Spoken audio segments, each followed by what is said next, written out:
Ever question your weird habits? Turns out your weird habits might not be flaws. You might just be way smarter than you think. Number 10. Eating the same meal every day. Toast and coffee again? No, it's not boring. It's strategic. Highly intelligent people often repeat small routines to save brain power for bigger stuff. It's called decision fatigue. The more choices you make, the worse they get. Steve Jobs wore the same black turtleneck every day, not because he lacked style, but because he understood the cost of small decisions. Repeating meals is just edible automation. It's not laziness, it's mental load management. The brain saying, we're solving harder problems. Breakfast can chill. Number 9. Building systems you never follow. You've got a planner, a second planner for the first planner, and a Google Doc with more tabs than a browser on exam night. And somehow, you're staring at your phone at 3 p.m. wondering where your morning went. This isn't failure, it's a feature. Smart brains love building systems, they just forget to live in them. Because the reward isn't in the doing, it's in the design. You're less of a life executor, more of a life architect. Number 8. Needing alone time after socializing. You're not shy, you're just done. Socializing isn't small talk, it's full brain analysis. While others are talking, you're decoding tone, body language, and 5 layers of subtext.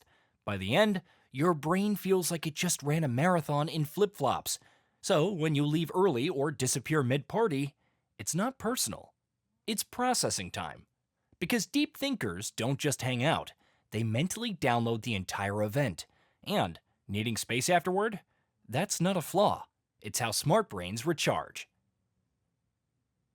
Number 7. Staying up late for no reason. It's 2 a.m. You're not tired, you're just not done thinking.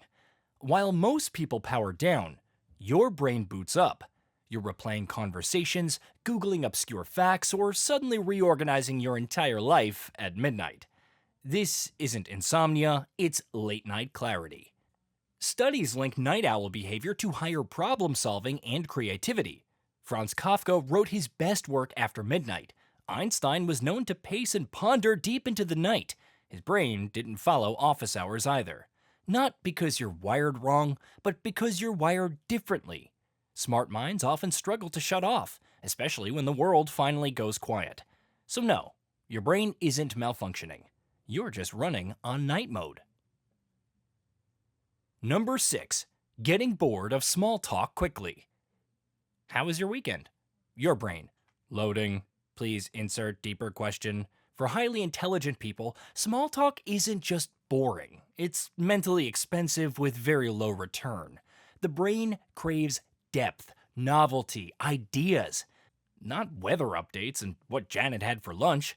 Psychologists call it low simulation tolerance. Smart minds get restless if the conversation doesn't go anywhere. It's not that you're rude, you're just allergic to surface level buffering.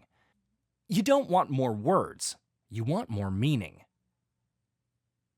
Number 5. Procrastinating. Then crushing it under pressure. You wait and wait. The deadline's tomorrow. Your stomach's in knots, your screen is blank, and you've somehow deep cleaned the fridge. Twice. But then, panic flips the switch. And suddenly, you're flying. Ideas flow, fingers move fast. It's not magic, it's brain chemistry. Psychologists call it arousal-based procrastination, where pressure isn't the problem, it's the ignition. Even Da Vinci stalled for years on commissions, then pulled off brilliance at the last minute. Smart brains often stall until the risk feels real. False urgency? Ignored. Real deadline. Welcome to beast mode. You're not malfunctioning.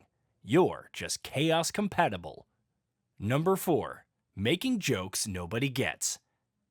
You drop a joke. Silence. Someone coughs.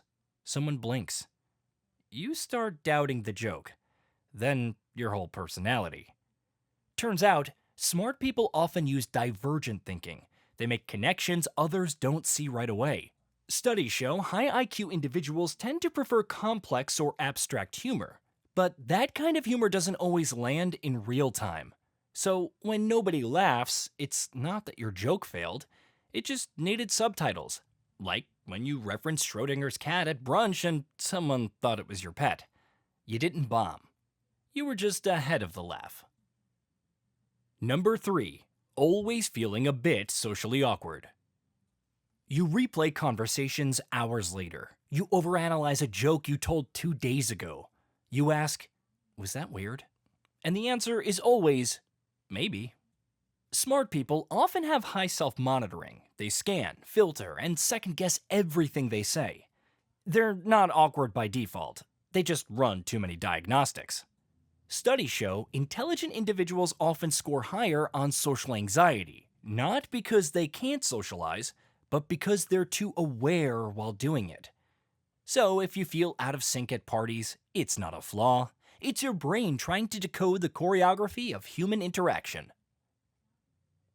Number 2. Constantly questioning everything. You don't just accept rules. You want to know who made them, why they exist, and what happens if you break them. Instructions? You don't follow them, you test them. Smart people often distrust default settings. They'd rather figure it out themselves than rely on step-by-step guides. Studies link high intelligence with analytical thinking and openness to experience, which means questioning is their default setting. It's not rebellion, it's curiosity turned all the way up. You're not trying to be difficult, you're just allergic to, because that's how it's always been. While others nod and move on, you pause and ask, what if we did it differently? Number 1. Getting emotionally attached to inanimate objects. You know it's just a mug, but it saw you through 2 jobs, 3 meltdowns, and that one legendary all-nighter in 2022. It didn't just hold coffee, it held your whole life together. Throw it out? You'd sooner ditch a family member. Smart, sensitive minds often form emotional bonds with objects not because they're irrational, but because they're experts at emotional projection. You assign meaning, you give objects a backstory, and suddenly, it's not just stuff. It's memory, it's comfort. It's a tiny ceramic therapist. So no, you don't need help. You just need that mug exactly where it's always been. So, if you ever felt weird, too deep, too quiet, too late night, don't fix it. That might be your genius showing. Which one was you? You weren't made to blend in. You were built to zoom out.